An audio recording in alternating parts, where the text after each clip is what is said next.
This tank has to be one of the worst heavy tanks, at least in terms of choosing it. Like, I just don't see any real reason of you playing the Object 705A, and because of the tech tree leading up to this tank being fairly decent, I just found it a little bit lackluster, and hence why you're seeing this on today's video. We're going to showcase that, yes, although the tank might be fairly mediocre slash not really particularly that good, it can still come out with good results, and we play it in a variety of different ways within these two replays that we've got, and hopefully it's going to showcase why maybe you should consider maybe not getting the Object 705A first if you're considering getting the IS-7, or you're thinking about getting the Object 277 as the tier 10 Soviet first medium that heavy tank that you've actually got, but either way, this vehicle is definitely one to keep an eye on in the game, and maybe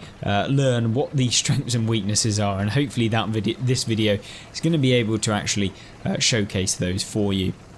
But we probably get one of the worst things to happen in the game, which is essentially your entire team lemming training down the eastern side of the map on Westfield, with absolutely no one going to the heavy position up on the hill. So, like a good player, or hopefully a good player, we decide not to try and take on 15 tanks on our own, and instead follow the lemming train, because as much as you want to say, oh, I'm going to be able to defend flank on my own against all of these tanks, it's not going to happen.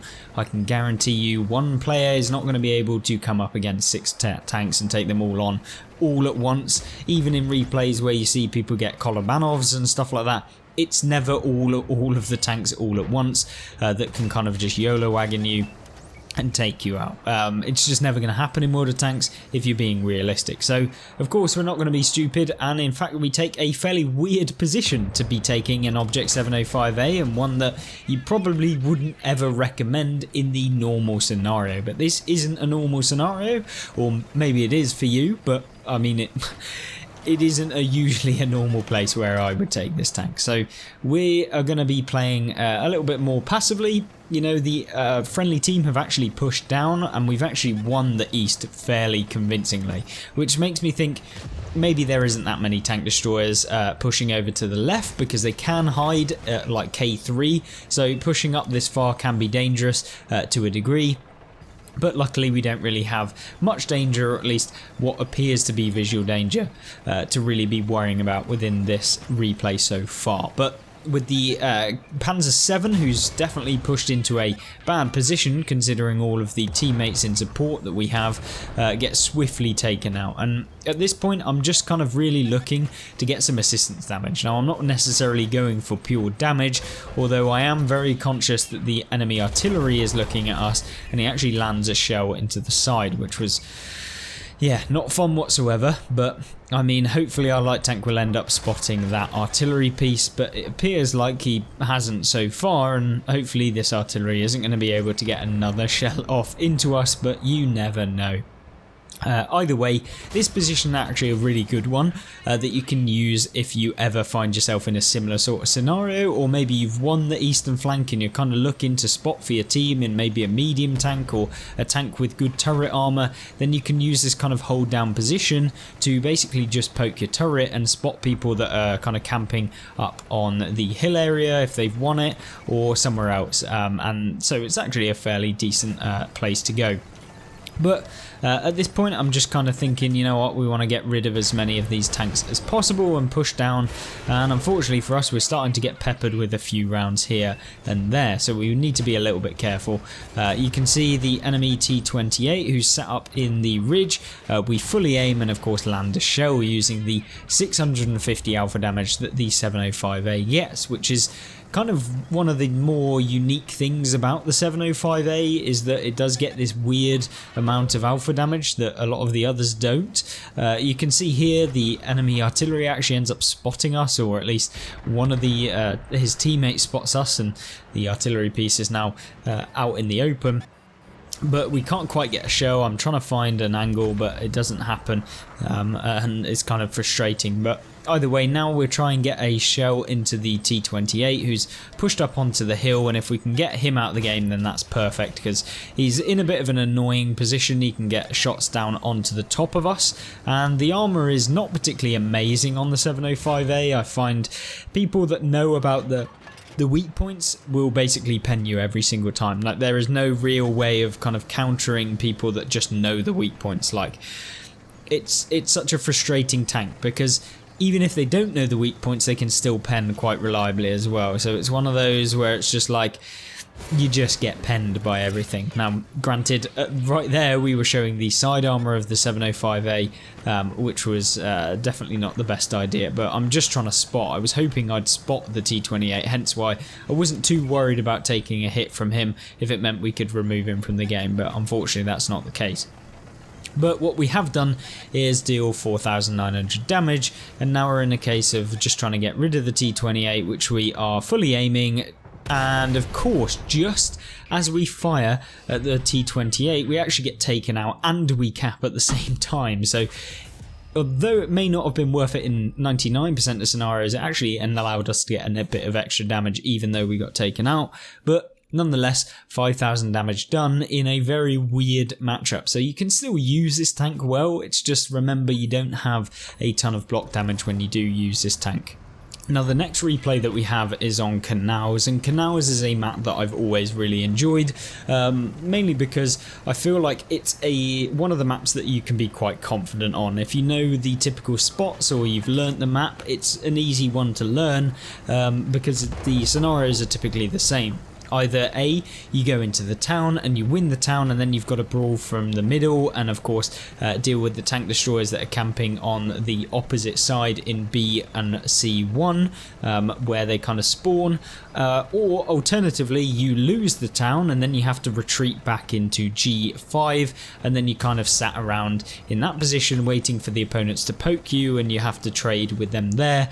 Or alternatively, you can come to this position where you can trade early on, get a bit of early damage, and then dependent on how your team is faring, you can relocate. And that is what I always tend to do.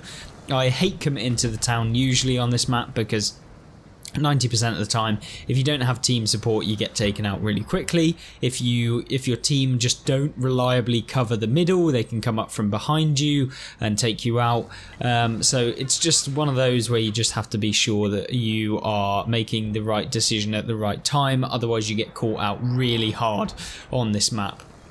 So we're not going to overcommit. We know that the enemy team have pushed quite aggressively, and we're kind of just now trying to get rid of the Batchat. A nicely led shot there onto him gives us the first 640 damage, and you can see exactly what we predicted. The enemy team have pushed through the town. They've now won, but we've got the majority of our forces holding up in the central area of the map and now looking to recover the position against all of the tanks that have now pushed.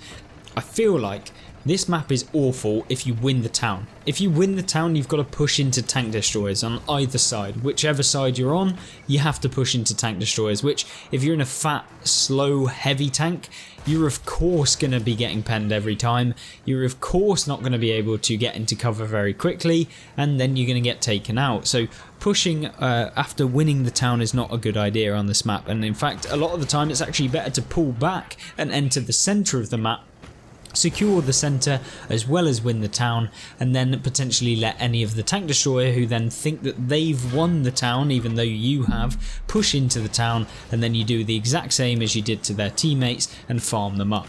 So that's kind of the ways in which Canals typically kind of plays out. I mean, there are tons of various scenarios that can happen, and that's really where you have to be aware of the gameplay as it plays out, and that's what we're doing now. Now, I know that the team have kind of pushed the centre and of course the northern side of the map, so I need to pretty much accept that I have to protect this side of the map, because A, I don't want to lose to cap, B, I'm in a slow tank that's never going to be able to push the enemy cap circle by this time, since the majority of our team are over there and there's not going to be any damage over there either. So make the best of a bad situation. Try and farm up as many of the enemy tanks as possible. Now I know that there is a tank destroyer over here, and I'm thinking I don't really want to leave him all on his own against the 3 tanks, so if I can give him a little bit of support whilst also getting a bit of damage on the Conqueror that we saw earlier and we took a few pot shots at, and of course anyone else that kind of strays off into the open areas, then that's going to be perfect. Now you can see here, just trying to feather a shot into the Conqueror. I'm going for the turret ring, which is a weak point of the Super Conqueror. You can see me also going for the engine deck of the Conqueror, which you can do, but unfortunately not really any real shots there, and at this point I'm just trying to get a shot off. So Conqueror now pushes, and this is perfect because now he's exposing the side of his tank and we can get a free shot of damage into him, which is nice, and we'll wait and hopefully he'll do the exact same. Got a long reload on the 705A, which isn't ideal, so damage per minute wise it's not particularly the fastest reloading tank in the game. You're looking at about 10 to 12 seconds to reload. 650 alpha, it's not particularly the best in the game, but you can make a tank like this work quite easily by being aggressive as the game kind of goes on.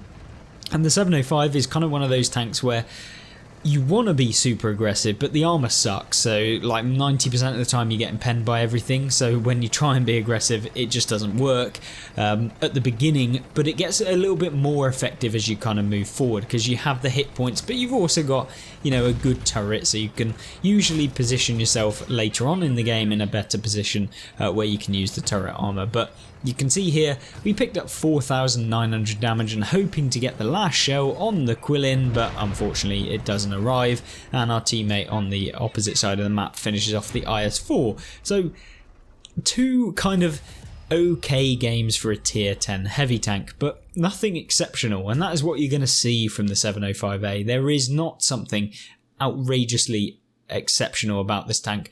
It is just a good solid performer and probably pretty average as a heavy tank.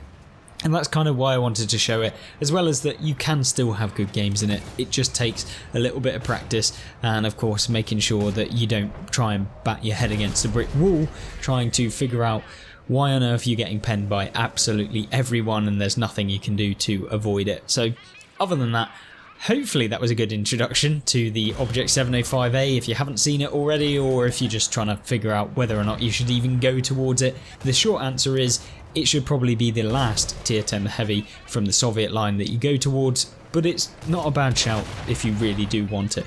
Other than that, I hope you did enjoy this video. Of course, be sure to check out all of the other tier 10 tank reviews that we've done on the channel in the gameplay and tank reviews playlist, which I highly recommend you go and have a look at if you haven't already. And also be sure to check out some of the new season pass tanks that have recently been released, as well as the new tanks that are released every single week as part of the tank reviews playlist as well. So thank you very much, and I hope you do enjoy the next one. Goodbye.